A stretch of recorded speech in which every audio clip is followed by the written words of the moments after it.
राम मंदिर के चढ़ावे में चोरी के मामले में अब सबसे बड़ा खुलासा हुआ है। सोमवार को एसआईटी की शुरुआती जांच रिपोर्ट आई, जिसमें कई गंभीर अनियमितताओं की ओर इशारा किया गया है। रिपोर्ट के मुताबिक एसआईटी ने अपनी जांच में साफ कहा है कि मंदिर में चढ़ावे की गिनती के दौरान नकदी और कीमती वस्तुओं की चोरी हुई। 27 अप्रैल से 5 जून 2026 तक, यानी करीब 40 दिनों के सीसीटीवी फुटेज की जांच में गिनती कक्ष के अंदर कई बार कर्मचारियों को नोटों की गड्डियां, खुले रुपए और कीमती सामान अपने कपड़ों, जेबों, यहां तक कि जूतों में छिपाते हुए देखा गया। जांच में ऐसे करीब 70 संदिग्ध मामलों का जिक्र किया गया है। एसआईटी का कहना है ये कोई एक दो घटनाएं नहीं थी, बल्कि कई दिनों तक दोहराई जाने वाली एक व्यवस्थित प्रक्रिया थी। जांच में सुरक्षा व्यवस्था पर भी गंभीर सवाल उठाए गए हैं। रिपोर्ट के मुताबिक गिनती कक्ष में प्रवेश और निकास के समय तलाशी नहीं होती थी। कर्मचारियों को निजी सामान अंदर ले जाने की छूट थी। अलग अलग हुडियों की नकदी को मिलाया जाता था। नकदी का पूरा रिकॉर्ड और वजन भी दर्ज नहीं किया जाता था।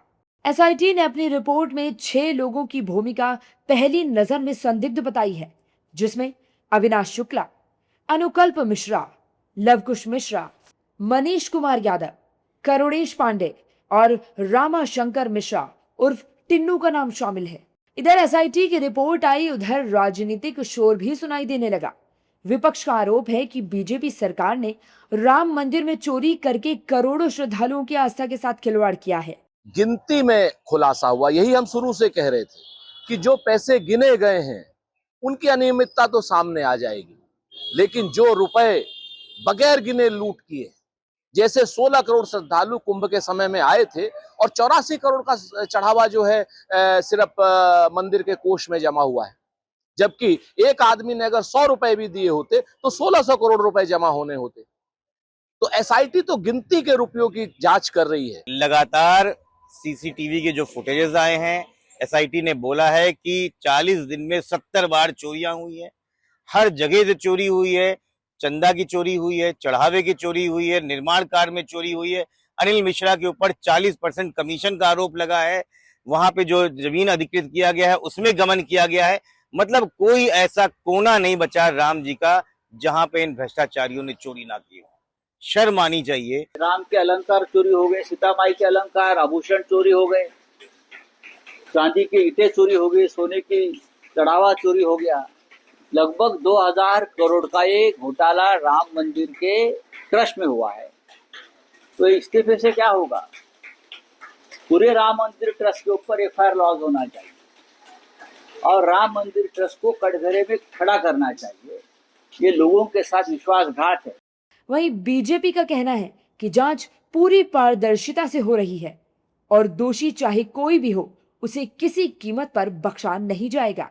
देखिए, सीसीटीवी फुटेज में जैसे जैसे जानकारी मिल रही है, एसआईटी अपनी जांच की जो रफ्तार है वो तेज कर रही है। और यकीन मानिए, आप कितने भी ऊंचे क्यों ना हो, ये नरेंद्र मोदी जी की सरकार है साहब, योगी आदित्यनाथ जी की उत्तर प्रदेश में सरकार है, कोई नहीं बचने वाला।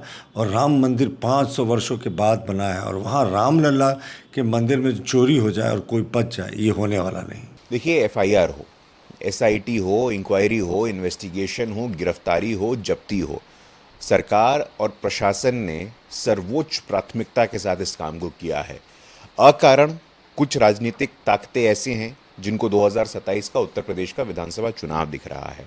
वो समाजवादी पार्टी, कांग्रेस पार्टी, आम आदमी पार्टी में गठबंधन कैसे हो जाए, सीटों का बंटवारा कैसे हो जाए, इस मुद्दे का राजनीतिक अवसर का लाभ कैसे उठाया जाए, ये ऐसा सोच रहे हैं।